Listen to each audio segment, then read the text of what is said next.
134 years of cricket history, and ready to make some more. The first test on South African soil was played here in 1889, a game England won. But now it's time for all action as the best woman in the world vie for the T20 World Cup. I think we're all very proud of it. It is the 6th oldest test ground in the world, so it's got some significant history. Unfortunately, a divided and unhappy history, but history nonetheless, which we need to acknowledge. It has this magnificent duck pond pavilion which forms the backdrop, and it was the scene of the first test in 1889 in Port Elizabeth between England and South Africa. And then when we got into international cricket properly in 1993, they hosted the first test against India. So it's got a lot of firsts, the St George's Park ground. Newlands in Cape Town and Boland Park in Paarl are the other two tournament venues.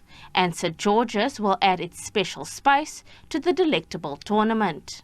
Every ground has its own characteristics. What the experts say and what the grounds also say is that the coastal grounds tend to be a bit on the slower side. Obviously, the half-felt, the ball travels further. So altitude obviously comes into it. We've also got the wind here, which they obviously haven't got at the half-felt. Personally, St George's Park is the best ground by a mile.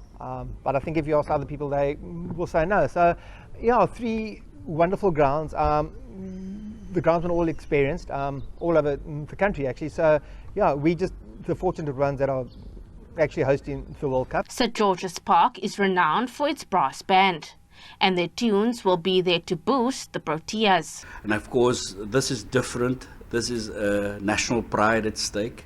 And we are just a contributing fact that South Africa is playing. And fortunately, we have double headers over here, some good quality games. And I believe that Gqeberha will come out, Nelson Mandela will come out, Nelson Mandela Bay will come out and support their national team. I think the women's game has transformed significantly over the last 5 years. And if I see the various leagues that has been established all over the world to enable women to contribute to this lovely game as cricket, I do believe the support of our local community, like they did with our local franchise over here, would be tremendously appreciated by our national girls. And I think St George's Park is always a place to be. Cricket was the domain of men for many years, but the game has moved forward in leaps and bounds, becoming the people's game in many a country. As a youngster, my fondest memory would have been my first ever game for the EP ladies. We had the pleasure of playing on St George's Field against Boland, and got out there, and I remember walking out, and it was a beautiful scene, exciting, and I had a encounter with one of the girls with chirping, and this woman is Claire Blanche, who happens to be the Western Province ladies coach now, who also played for the Proteas. And I was chirping her while she was going batting, and we couldn't get her out. And the chirps were going, and she turned around to me and said, "Do you know who I am, youngster?" And I said, "No idea." And from then I made a friend for life at St George's Park Cricket Stadium. The first international women's game in South Africa was also played on this very ground back in 1960.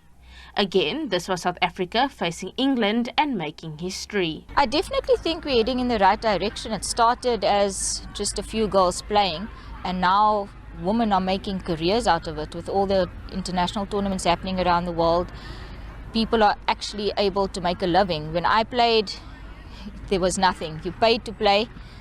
You didn't have the opportunities that the young girls have now. So the girls has an opportunity to play on a silver platter, and they should be the ones working hard to take those opportunities now. It's a wonderful time to be a woman in the game.